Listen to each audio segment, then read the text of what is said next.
In a tale of love, isolation, and resilience, Sasha's life takes a dark turn when her husband, Sergey, becomes a changed man. Left alone in a barn, she discovers he has disappeared into the forest with their children. But a raven named Saveliy brings a glimmer of hope, leading Sasha on a desperate journey to rescue her family from the clutches of the taiga. Sasha, a tomboy since childhood, was known for her daredevil nature. She befriended boys, climbed trees, and played tag, ignoring her mother's pleas and her father's objections. Against her mother's lamentations, Sasha left for the city to study geology. Her mother believed her chosen profession would make her work like a man in far-off lands, climbing mountains and breaking stones with a pickaxe. Despite her mother's concerns, Sasha remained resolute and only returned to her native village briefly. It was said that giving a girl a masculine name would shape her character accordingly, and Sasha proved this to be true. She embraced her studies with enthusiasm and found them effortless. In her third year, Sasha fell in love with a guy nicknamed Gerasimovich, a talented guitar player who sang and recited poetry. His real name was Sergey. Sasha became infatuated with him, abandoning her studies without hesitation. When Sergey asked her to join him in a remote location for a 3-year assignment, she left everything behind, disregarding her parents' knowledge or opinion. She believed that being with Sergey would make any place feel like paradise, even in the remote taiga. However, Sasha's expectations were shattered. Hoping to study, adapt, and earn respect from the locals, she introduced herself as Sasha Gerasimov. However, the villagers rejected her and continued to call her Sasha.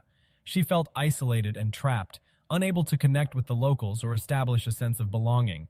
Her uncertain status troubled her deeply, as Sergey had not proposed or clarified their commitment.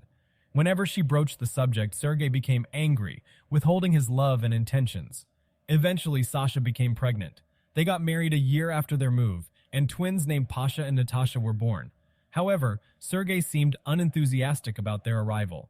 He withdrew into the taiga, fixing up the hut and creating hidden spaces across their vast territory. He grew angrier and more distant, expressing concerns about dealing with those in power during hunting trips.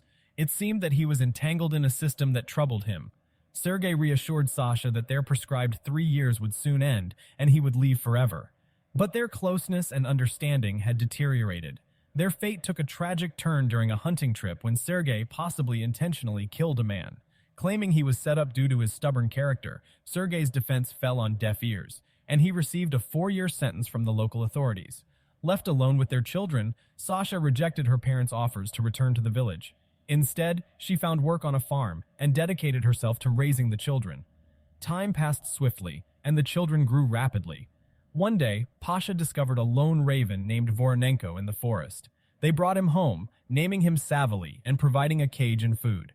Saveliy became domesticated, perching on the boys' shoulders and exploring their kitchen. Eventually, Sasha released Saveliy, who frequently returned to their windowsill, becoming a part of their family while venturing into the forest. When Sergey returned from his sentence, he was a changed man. The environment he had experienced had transformed him. Increasingly, he resorted to raising his hand against his wife and even the children, exacerbated by his alcohol consumption.